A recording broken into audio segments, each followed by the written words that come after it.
It has been a year since the tragic shooting at a Donald Trump rally in Butler killed a man, wounded two others, and grazed the president's ear. And tonight, 11 Investigates is sitting down one-on-one with the man who led the congressional task force investigating the assassination attempt. Chief Investigator Rick Earle spoke with Congressman Kelly about the unanswered questions about the shooter and his motive. What do we know today that we didn't know a year ago? Do we know any more about a motive? Why this guy did this? No, we really don't. The motive's still a mystery, says Congressman Mike Kelly. What about Thomas Crooks, the shooter? Do you know anything more about him today than you did a year ago?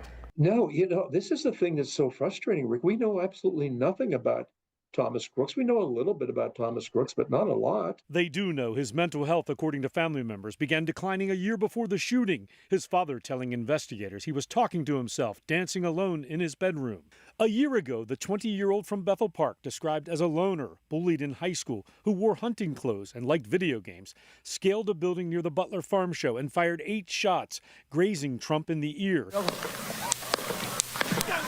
killing Corey Comparator and wounding 2 others. Seconds later, Crooks was killed by a Secret Service sniper. It sounded like a firework going off, and then I saw the president go down. I thought, oh my God, they've killed a president. Kelly was at the rally with his family amidst the chaos, a defining moment he says he'll never forget. I think the calming effect that day, the president stands up, he's surrounded by the Secret Service, and he goes, fight, fight, fight, and the whole crowd starts chanting, USA, USA, USA.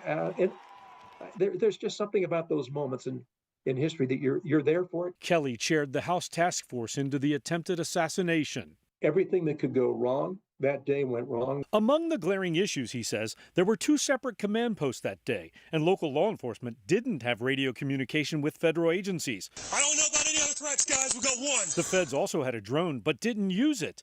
And the building Crooks scaled was outside the secure perimeter, even though it was only 150 yards from the stage.